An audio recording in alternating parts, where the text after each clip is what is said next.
Tani e kam të ftuar në studio, është kompozitori i njohur Valton Beqiri. Valton, përshëndetje, mirë se erdhe. Përshëndetje, mirë se gjej. Si je sot? Mirë, edhe sot mirë, besoj që gjithë dumi me qenë spaku të ditë të rëndësishme të historisë sonë pak më të nderuar, të mburur, pavarësisht të zhvillimeve të fundit politike. Natyrisht politika është ajo që vjen e shkon, por historia është ajo që mbetet, kështu që ne duhet të jemi krenar me historinë tonë. Çka kujtove dje dhe sot për vitit 98?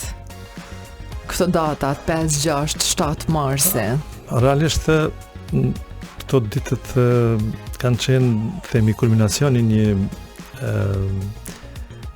epoke pak më të gjatë të dhimbjes dhe të mundimeve, pra që nga demonstratat e studentëve kur kam qenë në mjaft i ri, po ishim në turmë,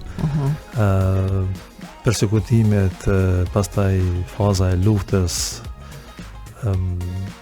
dëshmorë të rënë, faza e lirisë, ende pra shteti nuk është aq i fuqishëm sa kemi pas dëshirë ta kemi.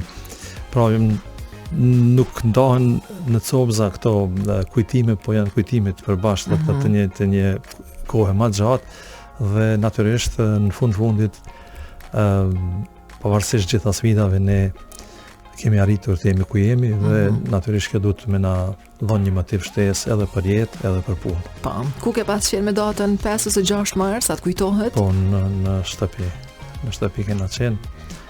Ka qenë pra ngjarje tronditse e rrallë, ndoshta e vetme në historinë e sakrificës familjare në botë. Kanë qenë këngë të ndryshme që filluan të shkruheshin dhe të bëheshin për figurën e Adem Jasharit dhe familjes së tij.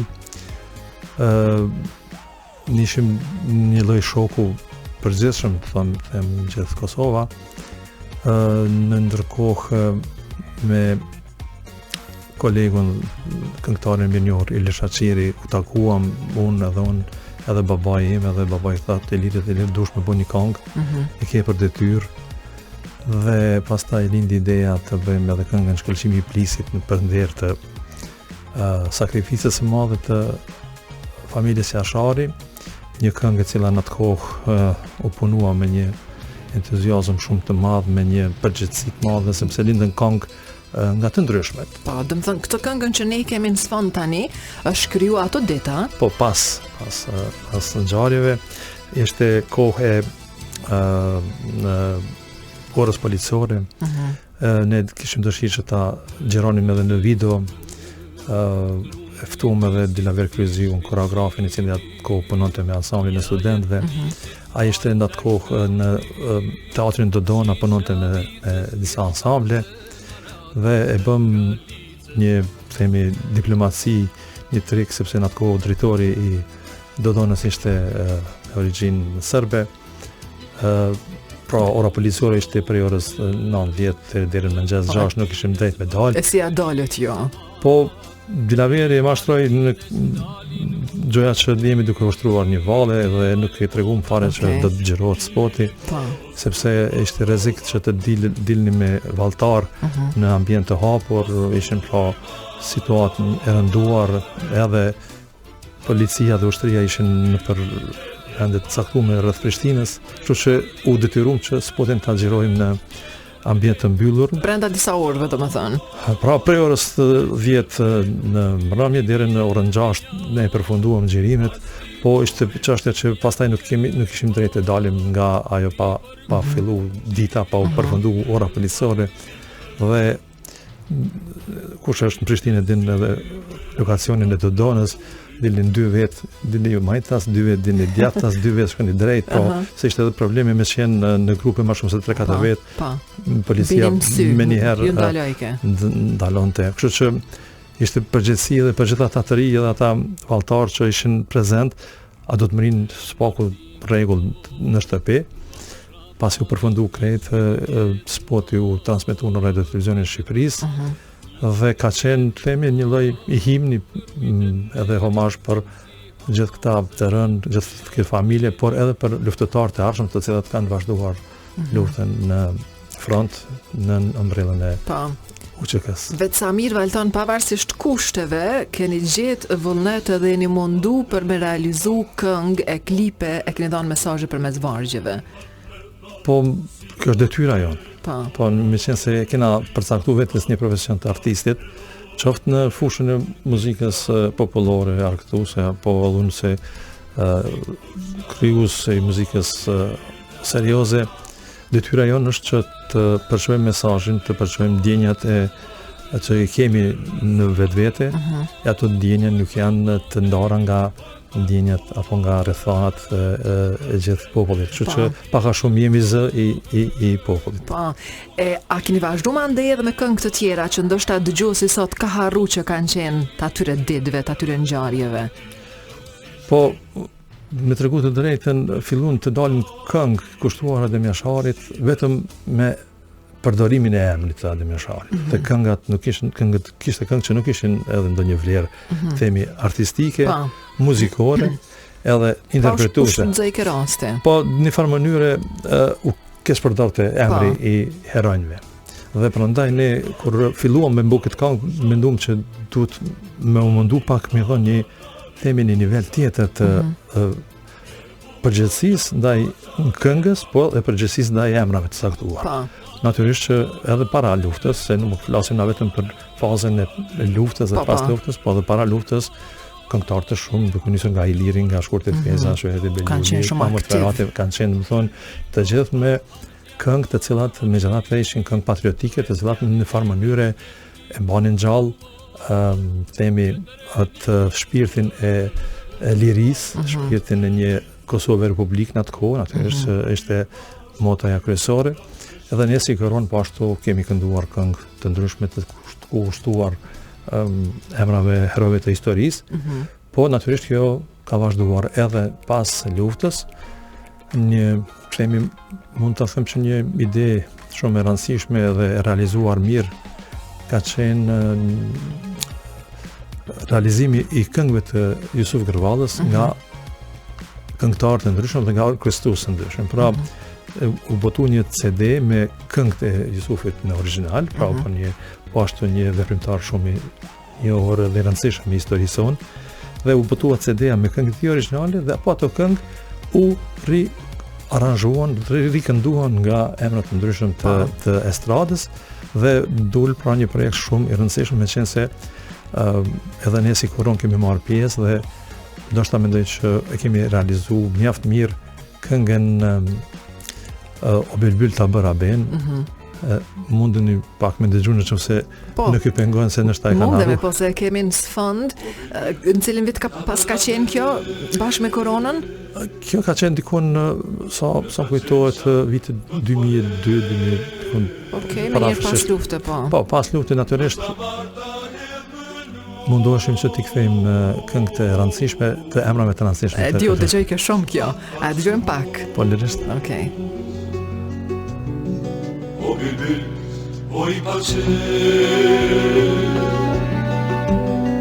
ya dünya, ya çapkın, o këndoj në paçeto, mi të flet esnalë, se në maj këndon kushto.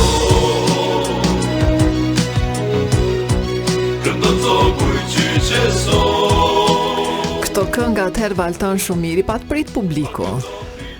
Po, realisht shumë ma letë pritën këngët të cilat janë dëgju paraprakisht dhe janë riorkestruar. Pra si sot që kemi këngë të ndryshme të cilat bëhen remake-et e ndryshëm, pra shumë ma shpejt depërtojnë.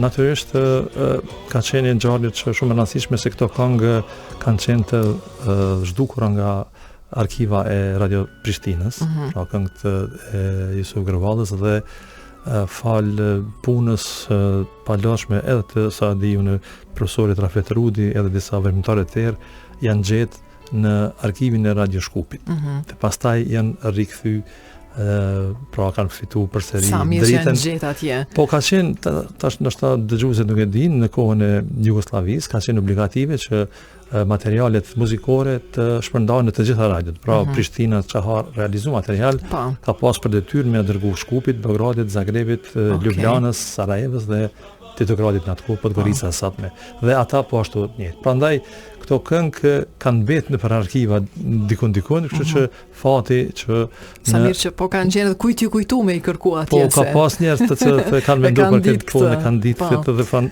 fatmirësisht janë rikthyer dhe i kemi edhe versionin origjinal Po. të këtyre këngëve. Arsyeja e ftesës Valton që të bërë është ne me fol pak për një vepër që ke kompozu e që u dha, a ishte premier? Po. Ishte premier, do më thënë, në ditën e pavarësisë të vendit. E ke qujt Lamenti i nënës. Lamenti bie vujtja e nënës, a? Vajtimi. Kjo është kuptimi. Po, kuptimi. Rreth kësaj sillet. Më la përshtypje që edhe njerëzit që kanë qenë aty prezent, publiko, përballë teje, përballë këtë orkestrës që ishte, korit që u interpretua aty, foli fjalë të mira, ngritin piedestal këtë vepër. Ku i gjetet i këtë histori që flet për vuajtjet e nënës që u dhunun 2 vajza në luftë të fundit të vendit? Në fakt ka qenë një kërkesë e Dardan Selimajt, udhëhes drejtori i Filharmonisë për tani, i cili në ekspozitën e Fondacionit Jahjaga e ka gjetë një shkrim, një rrëfim të një nëne e cila ka qenë pjesë e luftës dhe ka pas një themi një ngjarje tragjike në gjatë asaj periudhe. Është rënqese kjo që ti do të thuash. Është e vështirë, unë kam theksu që kam pas ndoshta vepër më të vështirë për ta shkruar, me që ka qenë një kërkesë që të bazohem në këtë ngjarje.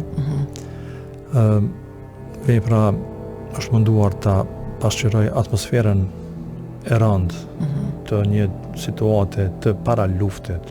Pra, natyrisht një prind ka instinkt që fëmijëve të vet të mundohet t'ja zbut, t'ja fsheh situatën, pra është instinkti prindror për mi kursy fëmijët e vet, duke i thënë që faktikisht duke munduar të mi tregu, mi dhon një shpresë të rrejshme që nuk do të ndodh asgjë, por për fat të keq ndodh gjithë kjo situatë, jo vetëm kjo rrëfim i kësaj nane që është shkruar me dorën e vet. Pra kjo ka lënë një letër, e ka shpreh vujtjen. Po, e ka lënë, domethënë se ka shpreh, e ka tregu gjithë situatën dhe kjo edhe një vajzë tjetër 10 vjeçare kanë qenë të dhurumur. Vajza 7 vjeçare ka vdekur nga uria dhe këto 2 gra heroina për mu, për fat keq nga viti 2000 nuk kanë dalë fare nga shtëpia dhe mund ta merrni në mend një jetë të tillë në rrethana të sotme, një të themi një varr, një plagë e cila nuk mund të harrohet dhe për këtë arsye kam pas edhe vështirë me e përcaktu aspektin e tekstit, sepse mendoj që nuk ka fjalë, nuk ka shprehje e cila mundet me e tregu vujtjen e një nane, një gruaje. Natyrisht në luftë ka pas edhe të dënuar dhe mashtë që ka pas të vrarë, pra në farë mënyre pavarësisht bazës së tregimit, të rrëfimit, kjo është më gjithë përfshirëse dhe në fund kam arrit ta gjej një pasus në gjuhën latine që është num quam iterum, e që në kupton që do të thonë kur më, never again.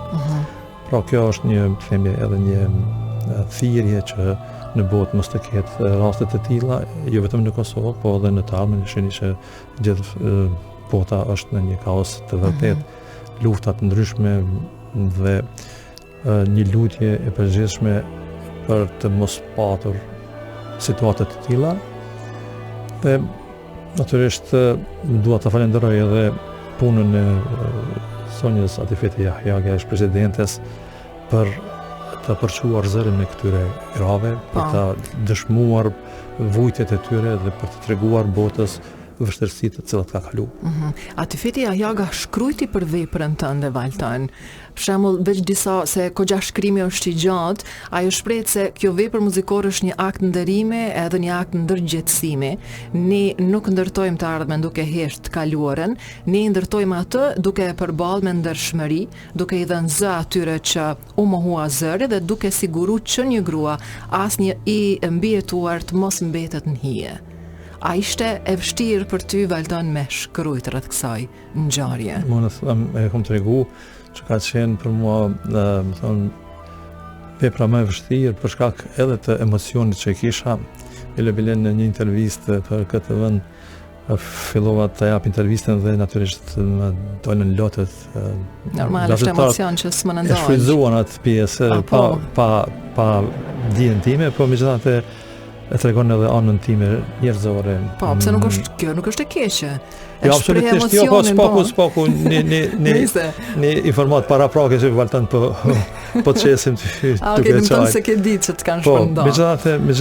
Megjithatë, ne artistët jemi të ndishëm, nuk jemi të pa emocione, dhe thash edhe njëherë ka qenë sfidë e madhe fillimisht për me përcaktu edhe kush do të këndon. Fillimisht ishte ideja që të këndohet nga një zë, por me që në koncert ishte pranishëm dhe kori, kori ja dha një themi mas më të madhe, pra nuk ishte çështja e një individi, por ishte e shumë grave e nënave.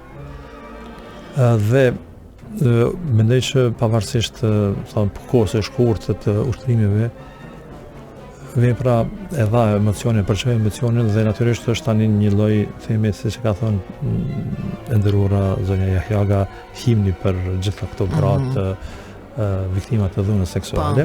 Ne veprën Valton e kemi në sfond. Po. Jemi duke dëgjuar tani ndërpreva, dishim të thonë edhe diçka tjetër. Jo, thjeshta vetëm të thonë që është nder të kesh njerëz të cilët pas posteve politike vazhdojnë të punojnë për Kosovën. Pra, ne duhet si që bën aty Fetja. Pra, është një ndër të rrallat dhe duhet të mësohemi gjithë nga ajo, sepse ne jemi një kohë caktuar, në një post caktuar, por detyra jonë për shtetin dhe afirmimin e shtetit nuk ndalet me përfundimin e postit, siç kena has në rastet caktuara. Valton, a takove ti këtë grua dhe vajzën e saj? Si takove? A ke informacion, a ka nisë me dalë prej shtëpisë? Nuk besoj, nuk kam pas fare as guxim, as trimëni, as dëshirë që të provokoj emocionet e mia në takim të drejt për drejt. Më kanë dhënë mjaft emocione vetë shkërimi i saj, dërshkrimi i saj. E keni në muzeun në çast të Fondacionit Jahjaga. Dhe kushdo që përballet para atij tregimi, para atyre fjalëve, nuk mund të qenë indiferent dhe as më tepër nuk mund të pas vullnet që ta shoh në sy personin e tillë. Por ja që mundova që zëri apo rrëfimi i saj i shkruar të përkthehet në një rrëfim muzikor, artistik, i cili ka, më thonë, gjuhë më universale dhe mundet shumë më shumë edhe më lehtë me depërtu tek njerëzit tjerë krahasuar me një shkrim në gjuhën shqipe. Valton, shumë kisha dashur që kjo vepër e jotja mos më mbet veç në Kosovë me u dëgju, me dëpërtu, me dalë edhe në Evropë, nëse jo më larg bile në Evropë me u dëgju, me u pa rrëfimi i kësaj nëne që ka vujt, vazhdon të vuj. Po, tash çështja e interpretimit të veprave tona jashtë Kosovës është mjaft delikate, kuptimin që nuk mundet një Valton Beqiri apo asnjë kompozitor i Kosovës në Gjermani të vi para Mozartit, Beethovenit e shumë kompozitorëve të tjerë, sepse i kanë të normal janë. Fatmirësisht Filharmonia e Kosovës viteve të fundit, posaçërisht këto 2-3 vjet të fundit, ka filluar një themi angazhim më të madh të prezantimit të vlerave të ka koncerte kogjashëm të Kosovës. Natyrisht falë edhe drejtorit tanishëm Dardan Selimaj, ka qenë pra një prezantim shumë i rëndësishëm në Portogali në 2 koncerte, ku ka qenë bazë vepra ime kandidata rrugtimi, hiç më larg se këto 3 javë të fundit për pos 17 shkurtit ku ka qenë premier kjo vepër në një koncert tjetër të orkestrit Arkoor në Prishtinë, në Vjenë dhe në Varshavë është interpretuar përsëri një vepër e imja Shpirti i traditës. Në Milano viollisti Blerim Grubi ka interpretuar një vepër tjetër. Pra veprat tona frymojnë lëvizjen krahas, do thonë, mundësive që ka posaçërisht nga institucionet tona dhe interpretët tanë, por ka edhe të tillë që interpretojnë veprat, natyrisht veprat e mia janë interpretuar dhe ngjizuar në Japoni. Besoj që me qenë se s'ka tekst në gjuhën shqipe, ka tekst vetëm në latinisht, dhe është gjithë me zanore, pra që ka shumë e pasqyrojnë të lidhën ofshamën, mund të interpretohet edhe nga koret dhe orkestrat e botës. Ndryshme. Që ka një përparësi që kish mujt me dëpërtu ndoshta. Universale, pra për shkak edhe mos përbërjes së tekstit në gjuhën shqipe, se vështirë kanë gjermanët me theksu në shqip, prandaj ka përparësi kjo vepër dhe besoj që do të rrugtoj në të ardhmen dhe do të tregoj historinë e hidhur të luftës në Kosovë. Për fund, ku ndihesh më mirë si dirigjent a si kompozitor? Unë jam kompozitor me profesion, nuk jam dirigjent me profesion, po kam dirigjuar shumë ansamble, duke filluar nga Big Bandi i Radio Televizionit të Kosovës, i cili për fat keq nuk ekziston më. Si dirigjent ki përgjithësi tjetër, sepse varesh nga instrumentisti, edhe ti ai i cili e thon shohësh apo lavdëosh apo kritikohesh.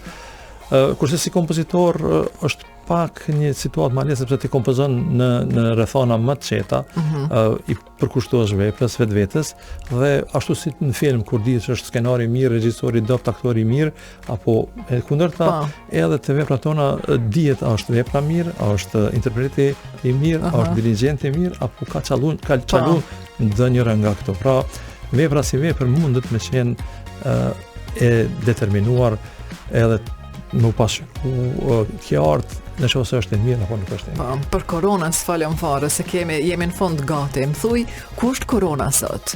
Aty ku ka qenë. Po vazhdon me krije me kështu. Besoj që për koronën s'ka nevojë me fol sepse shumë e njohin koronën, ne jemi ende bashkë, jemi aktiv kryesisht në festivale, kryesisht në një emision më të rëndësishëm. Pra aty ku na kërkojnë, jemi ende në nivelin në standardin çfarë kemi pas. Në kohën më të vështirë nuk kemi shkel në drast të kalb që them popullore, pra jena mundu me majt nivelin tamam e muzikës popullore dhe aty jemi ende.